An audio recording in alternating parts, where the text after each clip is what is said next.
Good morning बच्चों, कैसे आप लोग। आज मैं आप लोगों के लिए लेकर आया हूं बहुत ही बढ़िया वीडियो, यानी कि इंपॉर्टेंट क्वेश्चंस का वीडियो, जिसका आप सबको बेसब्री से इंतजार था। तो चलिए बच्चों, सीबीएसई के कौन कौन से इंपॉर्टेंट क्वेश्चंस हैं जो आपके एग्जाम में आ सकते हैं, मैं चैप्टर बाय चैप्टर आपको समझाऊंगा ताकि आप उस हिसाब से अपनी एग्जाम की तैयारी कर सकें। तो बच्चों, सबसे पहले अपन लोग लेंगे मैक्रो इकोनॉमिक्स के क्वेश्चंस, और मैक्रो इकोनॉमिक के क्वेश्चन के अंदर बच्चों सबसे पहला जो चैप्टर है, आइए देखते हैं। सबसे पहला चैप्टर आएगा आपके पास नेशनल इनकम। ये बच्चों चैप्टर आपके पास कुल मिला के है 10 मार्क्स का। चलिए तो देखिए बच्चों, इस पे 10 मार्क्स के कौन कौन से आपके पास क्वेश्चन आ सकते हैं। सबसे पहला बच्चों आपके पास जो एमसीक्यू क्वेश्चन आएंगे, यानी कि एमसीक्यू बेस्ड क्वेश्चन जो आएंगे, जरा देख लेते हैं वो कौन से होंगे। प्लीज बच्चों अच्छे से देखिएगा, आपको बहुत हेल्प करेगा आपके एग्जाम में। सबसे पहला जो क्वेश्चन आएगा वो आ सकता है स्टॉक का, या आपके पास आ सकता है बच्चों किसका, फ्लो का, या आपके पास जो क्वेश्चन आ सकता है मेरे बच्चों वो आ सकता है सर्कुलर फ्लो का। ठीक सर। और यह बड़ा फेमस क्वेश्चन है कि भाई हमारे देश में जो जीडीपी एमपी उसका क्या मतलब होता है। अब कई सारे बच्चे इसमें अटक जाते हैं, लेकिन आप टेंशन मत लो, मैं बैठा हूं, मैं आपको समझाऊंगा किस तरह से इसको सॉल्व करना है। चलिए तो ये हो गया बच्चों आपके पास 1 मार्क क्वेश्चन। फिर आपके पास आएगा 3 या 4 मार्क्स क्वेश्चन, अगर इस चैप्टर में से आता है तो बच्चों इस चैप्टर में से 3-4 मार्क्स के बड़े अच्छे क्वेश्चंस आ सकते हैं। सबसे पहला क्वेश्चन आता है आपके पास इसके अंदर बच्चों, क्या, रियल इनकम और नॉमिनल इनकम। ये बड़ा फेमस क्वेश्चन है और आपको मिलेगा इसके अंदर। इसी के साथ साथ मैं स्लैश लगा देता हूं, इसी के अंदर बच्चों आपको जीडीपी वेलफेयर मिल जाएगा, आप उसको भी पढ़िएगा। ये एक क्वेश्चन आपके पास आ सकता है। एक आइटम्स एक्सक्लूड एंड इंक्लूड, इसके अंदर भी आपके पास आपका जो है 3 मार्क्स या 4 मार्क्स का क्वेश्चन बन सकता है। तो 2 क्वेश्चन बड़े फेमस हैं बच्चों, 3 नंबर 4 नंबर के, और ये काफी बार बच्चों एग्जाम में आते हैं। तीसरा कि भाई कौन सा गुड्स जो है वो फाइनल गुड्स है, एंड कौन सा गुड्स जो है वो इंटरमीडिएट गुड्स है। तो ये आपके पास कुछ बच्चों 3-4 मार्क्स के क्वेश्चन, ठीक है सर। और लास्ट अगर आपके पास कोई क्वेश्चन इस चैप्टर में से बनता है तो वो बनेगा न्यूमेरिकल क्वेश्चन, ठीक है भाई। और अगेन बच्चों न्यूमेरिकल क्वेश्चन 3 जगहों से बनते हैं, आपको पता है। अगर किसी बच्चे ने पढ़ रखा है तो वैल्यू एडेड मेथड, दूसरा इनकम मेथड, और एक्सपेंडिचर मेथड। तो ये है बच्चों इस चैप्टर की गणित। इस चैप्टर में से आपके पास ये वाले जो है टॉपिक्स मिल जाएंगे आपको। क्लियर हो गया। तो यानी कि कुल मिला के कितने टॉपिक करने हैं आपको, एक, ये तो बच्चों एक ही टॉपिक मान लेता हूं मैं, बहुत सिंपल छोटे टॉपिक है, 1 2 3 और 4 टॉपिक करने, और आपका नेशनल इनकम बच्चों खत्म हो जाता है। और अब कई सारे बच्चे मुझसे पूछते सर ये हमको करना सिखा दो। तो चलिए बच्चों मैं आपको करना सिखाता हूं, कैसे सॉल्व करेंगे इसको अपन। सबसे पहले बच्चों हम लोग लिखेंगे जीडीपी एमपी। क्या मतलब होता है, मतलब इसकी डेफिनेशन बनाने के लिए एक बड़ा सिंपल सा ट्रिक बता रहा हूं। इस जीडीपी एमपी को बच्चों पहले उल्टा लिख दो, तो ग्रॉस का उल्टा क्या होगा, नेट, डीपी का उल्टा क्या हो जाएगा, एनपी, और एनपी का उल्टा हो जाएगा बच्चों क्या, एफसी। बड़ा सिंपल। अब अपन इसको इंटरचेंज करेंगे, सब बच्चों को फॉर्मूले पता है। Gross is equals to net, यहां पर क्या आ जाएगा, plus depreciation. DP is equals to NP, क्या आ जाएगा, उल्टा है तो माइनस एनएफआई है। और MP is equals to FC, तो बच्चों क्या आ जाएगा, प्लस एनआईटी, है कि नहीं। अब बच्चों इसकी डेफिनेशन या पीछे करिए कॉपी के पीछे, और अब इसकी डेफिनेशन एकदम एक्यूरेट डेफिनेशन समझा रहा हूं आपको। चलिए तो पहले जीडीपी का मतलब क्या है बच्चों, जब भी आपके पास कुछ भी आ जाए, जीडीपी एमपी आए, एनडीपी एमपी आए, एनएनपी एमपी, कोई भी तरह का आ जाए, आप तो लिखिएगा क्या, production of goods and services, है ना, एट मार्केट प्राइस, क्योंकि बच्चों एमपी लिखा है। अगर यहीं पर एफसी होता तो अब तो अपन फैक्टर को आ सकते हैं। तो production of goods and services at market price, अब जो प्लस है वो इंक्लूड है और जो माइनस है वो एक्सक्लूड है। तो लिख देते हैं बच्चों अपन क्या, including depreciation and NID, excluding NIT। और लो मेरे बच्चों आपकी डेफिनेशन तैयार। अब कोई भी क्वेश्चन की डेफिनेशन आ जाए वैसे बना सकते हो। वापस बता रहा हूं, आप सबसे पहले लिखिएगा जो भी दे रखा है उसका उल्टा करिएगा, इंटरचेंज फॉर्मूले से करिएगा। Production of goods and services at market price तो है ही, प्लस है तो इंक्लूड, माइनस है तो एक्सक्लूड कर दीजिएगा, कोई दिक्कत नहीं है। एक्सक्लूडिंग बच्चों यहां पर आ जाएगा NFI। ठीक है बच्चों, क्योंकि देखो माइनस दे रखा है।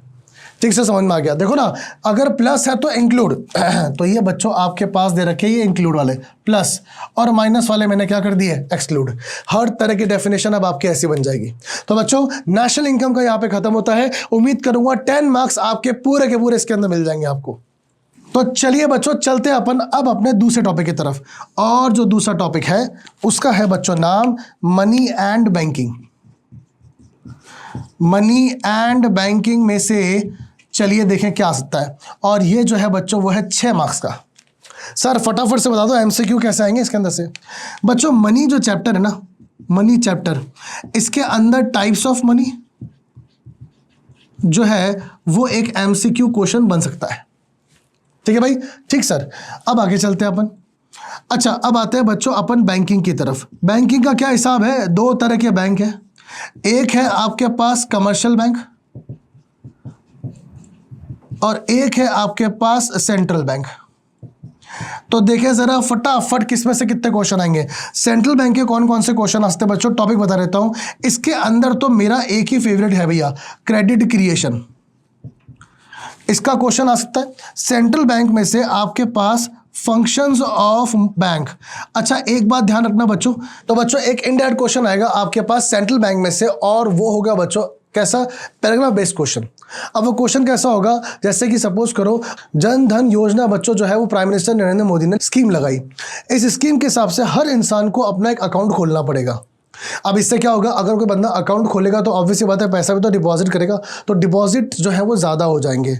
डिपॉजिट ज़्यादा होंगे तो लोन ज़्यादा होंगे, परचेजिंग पावर लोगों की ज़्यादा होगी, गुड्स एंड सर्विसेज की डिमांड ज़्यादा होगी, है ना, और कुल मिला के देश की नेशनल इनकम बढ़ेगी। तो ऐसे ऐसे क्वेश्चन वो आपसे पूछ सकते हैं। अगर जन धन योजना प्राइम मिनिस्टर नरेंद्र मोदी ने चालू करवाई स्कीम, तो इससे हमारी इकोनॉमी में क्या इफेक्ट हुआ, ये एक इनडायरेक्ट क्वेश्चन है, तो ये इनडायरेक्ट क्वेश्चन यहाँ से पूछ सकते हैं।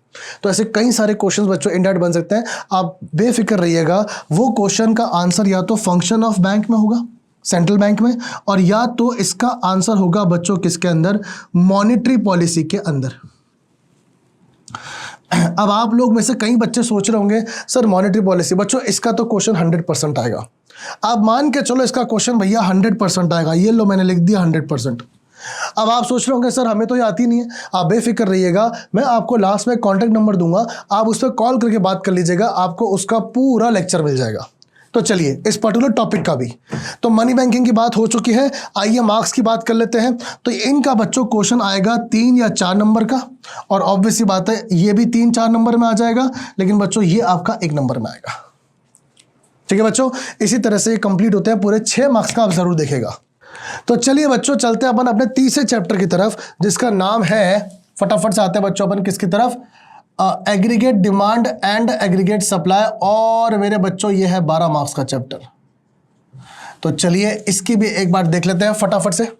अब इसमें से क्या क्या टॉपिक आ सकते हैं, चलो बच्चों सबसे पहला एग्रीगेट डिमांड एग्रीगेट सप्लाई में से सबसे पहला जो क्वेश्चन आपके पास आएगा वो है इन्वेस्टमेंट मल्टीप्लायर का। अगेन बच्चों बहुत ज़्यादा इंपॉर्टेंट टॉपिक है, इसका तो क्वेश्चन बनता है इन्वेस्टमेंट मल्टीप्लायर, 3 मार्क्स का क्वेश्चन आ सकता है। प्लस दूसरा जो क्वेश्चन आएगा बच्चों इसके अंदर से वो आ सकता है आपके पास इक्वेशन बेस्ड क्वेश्चन, यानी कि कुल मिला के आपके पास, इस पे और लिख देता हूं मैं, कुल मिला के आपके पास बच्चों इसके अंदर ये क्वेश्चन न्यूमेरिकल क्वेश्चन तो पक्का आएगा ही आएगा। चलिए फिर एक आपके पास क्वेश्चन आता है बच्चों इसके अंदर, क्या inflationary gap and deflationary gap क्या होता है। अच्छा अगर आपसे ये पूछ रहा ना बच्चों इन्फ्लेशन डिफ्लेशनरी गैप, तो आपके इससे कॉजेस पूछेगा और बच्चों इसका इंपैक्ट पूछेगा। 4 नंबर का बढ़िया क्वेश्चन बन सकता है बच्चों ये, ठीक है। अच्छा इसी के साथ साथ बच्चों आपके पास इसके अंदर जो छोटे छोटे क्वेश्चंस हैं, जैसे कि एग्जांपल देता हूं, क्या minimum value of multiplier, maximum value of multiplier, ठीक है ना। अच्छा एग्रीगेट डिमांड के कंपोनेंट्स क्या होते हैं, कुछ ऐसी चीजें भी आ सकती हैं और ये सारे एमसीक्यू क्वेश्चन हो जाते हैं, तो 1 नंबर के क्वेश्चन आपके पास मिलेंगे आपको। ठीक है बच्चों, एक और मॉनेटरी पॉलिसी का क्वेश्चन। अब आप सोच रहे होंगे सर ये मॉनेटरी पॉलिसी आपने हमें उसमें भी बताई और अब आप हमें इसमें भी बता रहे हो। बिल्कुल बच्चों, दोनों में बता रहा हूं मैं आपको, लेकिन ध्यान रखना बच्चों, या तो इसमें आएगा क्वेश्चन या तो इसमें आएगा, दोनों में से किसी एक में आएगा, दोनों में नहीं आएगा। चलिए, तो ये भी हो गया बच्चों आपके पास 3 से 4 नंबर का क्वेश्चन। ठीक मेरे बच्चों, तो मल्टीप्लायर हो गया एक तो क्वेश्चन, फिर आपके पास आ गया एमसीक्यू क्वेश्चन, फिर आपके पास inflationary gap, deflationary gap, monetary policy. ये आपके पास जो क्वेश्चंस हैं बच्चों वो बनेंगे किसके अंदर? एग्रीगेट डिमांड और एग्रीगेट सप्लाई के अंदर। अच्छा, एक और फेमस क्वेश्चन है बच्चों इसके अंदर, बता देता हूं मैं आपके पास। ये है बच्चों क्या? X ant investment and x ant saving. ये क्वेश्चन भी इंपॉर्टेंट है, पर आप डरिएगा मत बच्चों, अगर ये वाला क्वेश्चन भी है तो कोई दिक्कत नहीं है, इसको आप सेविंग और इन्वेस्टमेंट की तरह ट्रीट कीजिएगा, है ना। अब जैसे सपोज करो ऐसा पूछता है कि भाई ये ज़्यादा है, तो मतलब saving is less than investment हुआ ना। अरे भाई इन्वेस्टमेंट ज़्यादा हुआ तो सेविंग कम हुआ, तो आपको यही वाला टॉपिक समझाना है। ठीक मेरे बच्चों, तो इसका आप घबराइएगा मत, इसको एज इट इज ये वाला ट्रीट करिएगा, तो ये वाला क्वेश्चन भी आ सकता है 3 या 4 मार्क्स का। तो लो भैया, एग्रीगेट डिमांड एग्रीगेट सप्लाई के भी आपके पास पॉइंट खत्म हो गए। मैं इसको नंबरिंग कर देता हूं ताकि दिक्कत ना हो। तो first second question, third question ये आ सकता है, फोर्थ ये वाला एमसीक्यू, फिफ्थ आपके पास मॉनेटरी, सिक्स्थ आपके पास एक्स एंट और एक्स सेविंग। आपको 100% बच्चों इसमें से 2 या 3 क्वेश्चन मिलेंगे। चलिए फिर आते हैं हम लोग किसके ऊपर? इसके अंदर बच्चों आते हैं अपन गवर्नमेंट बजट, अकेला चैप्टर जो कि 6 मार्क्स का है। देखें जरा इसके अंदर क्या है। इसके अंदर तो बच्चों एक बड़ा क्वेश्चन आ सकता है, मेरे को लगता है इसमें से बड़ा क्वेश्चन बनेगा। अच्छा, इसमें या तो क्वेश्चन किसका बनेगा? ऑब्जेक्टिव ऑफ गवर्नमेंट बजट, और या तो एक है ना बच्चों न्यूमेरिकल क्वेश्चन बन सकता है। Sir numerical question RD, revenue deficit, fiscal deficit और प्राइमरी डेफिसिट का, और या तो आपके पास बच्चों इसमें जो टॉपिक बन सकता है, अगेन आपको आइडेंटिफाई करना है जिसके चांसेस हैं थोड़े से, कि रेवेन्यू रिसिप्ट क्या होते हैं, कैपिटल रिसिप्ट क्या होते हैं, रेवेन्यू एक्सपेंडिचर और कैपिटल एक्सपेंडिचर, इसका एक क्वेश्चन बन सकता है। पर हाँ, अगेन मैं आपको गारंटी देता हूं इसमें से एक क्वेश्चन जरूर दिखेगा आपको। ठीक है बच्चों, चलिए लास्ट आते हैं हम लोग हमारे मैक्रो का लास्ट टॉपिक, और चलिए क्या है देखें जरा एक बार। लास्ट टॉपिक बच्चों, लास्ट टॉपिक देखते हैं, और वो है आपके पास FER और बैलेंस ऑफ पेमेंट, 6 मार्क्स। ठीक सर, तो चलिए बच्चों देखें इसके अंदर कौन कौन से टॉपिक हैं, और ये भी बड़ा सिंपल है। आइए पहला क्वेश्चन बच्चों, पहला क्वेश्चन आएगा आपके पास BOP प्लस FER। हो सकता है बच्चों इसको मिक्स क्वेश्चन कर दें। सर बताओ ना कैसे मिक्स, मैं आपको समझाता हूं बच्चों। क्वेश्चन देखो, क्वेश्चन आएगा क्या? Import of visible goods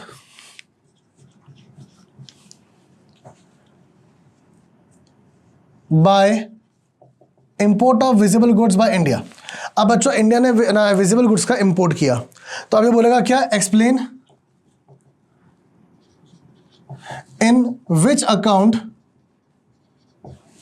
it will come and what will happen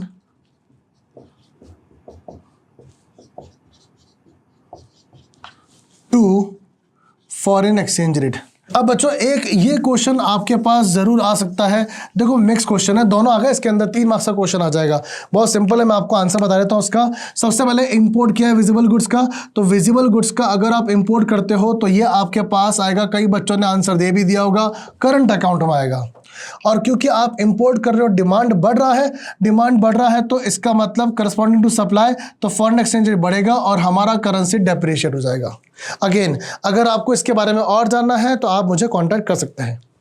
चलिए बच्चों, ये हो गया आपके पास 3 नंबर का क्वेश्चन। अच्छा, एक और बात बता देता हूं बच्चों मैं आपको, फिक्स्ड क्वेश्चन का, फिक्स्ड मेथड का MCQ क्वेश्चन आएगा, ये आ सकता है। और लास्ट BOP के अंदर ऑटोनॉमस एंड अकोमोडेशन ट्रांजैक्शंस के बारे में जान सकते हैं। तो ये हो गया बच्चों आपके पास कंप्लीट, पूरा का पूरा कंप्लीट मैक्रो। और यहाँ पे बच्चों आपकी पूरी की पूरी 40 मार्क्स की मैंने आपकी तैयारी बता दी है। देखिए ज़रा कितने नंबर ऑफ क्वेश्चंस आप कर सकते हैं। यहाँ पे बच्चों मैं कर देता हूँ 1 2 3। हर चैप्टर में से मैं आपको सिर्फ 3 4 टॉपिक बता रहा हूँ जो आप आराम से कर सकते हो बच्चों। फटाफट से आप देख लीजिएगा। इसके आगे चलते हैं अपन इंडियन इकोनॉमी की तरफ। तो चलिए बच्चों अब स्टार्ट करते हैं क्या अपन लोग अगला पॉइंट या अगला टॉपिक जिसका नाम है इंडियन इकोनॉमिक डेवलपमेंट। और फटाफट चलो अपन डिस्कस करते रहते हैं। अच्छा मैं आपको सबसे पहले बता देता हूँ बच्चों, क्या इंडियन इकोनॉमिक डेवलपमेंट के अंदर हम लोगों में सबसे पहले आता है हमारे पास क्या, चैप्टर नंबर या यूनिट नंबर 1। इस यूनिट नंबर 1 में आपके पास सबसे पहले आएगा Indian economy on eve of independence. ठीक है भाई, ये हो गया बच्चों आपके पास पहला चैप्टर। और इस पहले चैप्टर में से आपके पास क्या क्या आ सकता है, देखिए सबसे पहला बच्चों आपके पास आ सकता है इसके अंदर एमसीक्यू बेस्ड क्वेश्चन भी आ सकते हैं इसके अंदर। लेकिन हाँ आपके पास इसके अंदर एक एग्रीकल्चर सेक्टर के बारे में जान सकते हैं। इस चैप्टर में थोड़ा सा इंपॉर्टेंट है, ज़्यादा नहीं है, ठीक है ना। और बी पॉइंट देख लेते हैं बच्चों अपन। ज़्यादा से ज़्यादा बच्चों आपके पास इसके अंदर ऑक्यूपेशनल स्ट्रक्चर के बारे में जानेंगे। ठीक भाई, तो ये 2 टॉपिक ही इसके अंदर से मेरे को इंपॉर्टेंट लगते हैं। ऐसे तो बच्चों सभी पूरी बुक ही इंपॉर्टेंट है, पर फिर भी मेरे को ये 2 लगते हैं। एक बच्चों इसके अंदर डेट्स हैं, ध्यान रखना डेट्स हैं, वो डेट्स आप प्लीज़ याद रख लीजिएगा। जैसे ना पोस्टल सर्विसेज कब आई, रेलवे नेटवर्क कब आया, इंडियन पोर्ट कब स्टार्ट हुआ, तो ये सारी चीज़ें बच्चों जो है वो अपन इसके अंदर जानेंगे। एक और बात, ठीक है ना, एयरलाइंसेस कब स्टार्ट हुई, ये सब इसके अंदर आएगा। तो ये डेट्स आप देख लीजिएगा, इसका एक एमसीक्यू क्वेश्चन बन सकता है। ठीक है भाई, समझ में आ गया। चलो सर ये तो बताओ ये चैप्टर कितने का है बच्चों। ध्यान रखना ये जो फर्स्ट यूनिट है ना, यूनिट नंबर 1, इसके अंदर आपके पास आता है एक तो चैप्टर नंबर ये इंडियन इकोनॉमी, मैं शॉर्ट में लिख देता हूं on eve, plus Indian economy 1950 to 1990। और जो थर्ड चैप्टर आएगा वो आएगा आपके पास एलपीजी। ये 3 चैप्टर आते हैं और जान के बड़ी हैरानी होगी बच्चों आपको, ये तीनों चैप्टर 12 मार्क्स के हैं। चलिए पॉइंट नंबर 2 देखते हैं। आते हैं बच्चों अपन इंडियन इको या इंडियन इकोनॉमी 1950 to 1990। अब आइए देखें बच्चों अपन, सबसे पहले इसके अंदर क्या आ सकता है बच्चों, इसके अंदर आ सकते हैं गोल्स ऑफ 5 ईयर प्लान। बच्चों एक इंडियन इनडायरेक्ट क्वेश्चन पूछ सकता है आपसे, वो 3 मार्क्स का। ठीक है ना बच्चों, याद करने का तरीका बता देता हूं, जेम्स के नाम से याद हो जाएगा। ठीक है ना। चलिए सेकंड पॉइंट, बड़ा ही फेमस क्वेश्चन, ग्रीन रेवोल्यूशन पूछ सकते हैं बच्चों आपसे। Point number 3, industrial policy, again important, ये तो सब ही इंपॉर्टेंट है भाई। इसके अंदर बच्चों स्मॉल स्केल इंडस्ट्री है एसएसआई, वो कार्वे कमेटी कब बैठी थी बच्चों, ये पूछ सकते हैं। एक एमसीक्यू क्वेश्चन आ सकता है, वैसे बड़ा क्वेश्चन आ सकता है। और लास्ट बच्चों आपके पास इसके अंदर आ सकता है, मेरे हिसाब से बहुत इंपॉर्टेंट चैप्टर है बच्चों ये, इंपोर्ट सब्सटीट्यूशन। तो बच्चों ये 4 टॉपिक है और चारों के चारों इंपॉर्टेंट है, चारों के चारों कीजिएगा। अगर आपको ये नहीं समझ में आ रहा है, आपको लग रहा है कि सर रट्टाफिकेशन करना पड़ता है, हमें नहीं आता, तो आप मुझे कांटेक्ट कीजिएगा, एकदम बढ़िया तरीके से बच्चों समझाया हुआ है। चलिए बिना आपको बुक खोलने की जरूरत नहीं, आप ऐसा याद कर लोगे। चलिए पॉइंट नंबर यानी कि चैप्टर नंबर 3 की तरफ चलते हैं, जिसका नाम है एलपीजी। अब एलपीजी में क्या इंपॉर्टेंट है सर, ये भी बता दो। तो चलो एलपीजी बच्चों यानी कि लिबरलाइजेशन, प्राइवेटाइजेशन, ग्लोबलाइजेशन, और इस चैप्टर के अंदर इंपॉर्टेंट है आपके पास, देखें जरा क्या। सबसे पहले बच्चों आपसे पूछा जा सकता है 1-2 एमसीक्यू क्वेश्चन। सबसे पहला एमसीक्यू क्वेश्चन, डब्ल्यूटीओ कब स्टार्ट हुआ, लिख देता हूं मैं एमसीक्यू। दूसरा जो क्वेश्चन पूछा जाता है आउटसोर्सिंग, अगेन ये भी बच्चों एक तरह का एमसीक्यू क्वेश्चन बन सकता है। ठीक सर। अच्छा बड़ा क्वेश्चन बनेगा इसके बारे में तो बन सकता है प्राइवेटाइजेशन के बारे में। आपसे बच्चों ओपिनियन के बारे में पूछेंगे कि अगर हमारे देश में प्राइवेटाइजेशन ज़्यादा हो रहा है तो ये देश के लिए अच्छा है बुरा है, आप अपना ओपिनियन दे सकते हैं।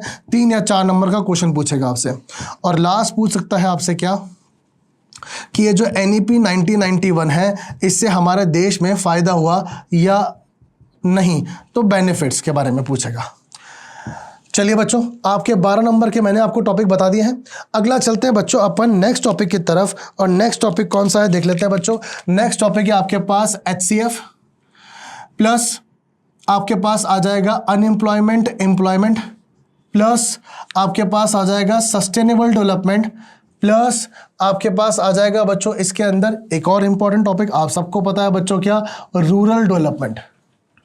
अब इसके अंदर कौन कौन से इंपॉर्टेंट है बच्चों, सबसे पहले आपके पास इंपॉर्टेंट रहता है सोर्सेज ऑफ HCF, प्लीज जरूर पढ़िएगा इसको, इंपॉर्टेंट है। और तो और इसकी प्रॉब्लम्स भी, तो भैया इसमें तो यही टॉपिक इंपॉर्टेंट है, तो प्रॉब्लम्स ऑफ HCF या सॉल्यूशन या सोर्सेज। चलिए पॉइंट नंबर 2 बच्चों, पॉइंट नंबर 2 के अंदर आता है एम्प्लॉयमेंट अनएम्प्लॉयमेंट। इसके अंदर आपके पास एक टेबल बेस्ड क्वेश्चन आएगा, टेबल बेस्ड क्वेश्चन जरूर सॉल्व कीजिएगा बच्चों, बहुत ही सिंपल सा क्वेश्चन आएगा, ठीक है ना। कहां से, अनएम्प्लॉयमेंट में से। अच्छा, अनएम्प्लॉयमेंट में से बच्चों एक और क्वेश्चन आता है आपके पास जिसका नाम है टाइप्स ऑफ अनएम्प्लॉयमेंट, जरूर देखिएगा। चलिए फिर आता है सस्टेनेबल डेवलपमेंट। सस्टेनेबल डेवलपमेंट में बच्चों एनवायरनमेंट से रिलेटेड क्वेश्चन आएगा, जैसे कि मैं आपको बताता हूं इसको सस्टेन करने के लिए हम क्या क्या कर सकते हैं, तो इसमें से एक इनडायरेक्ट क्वेश्चन बन सकता है।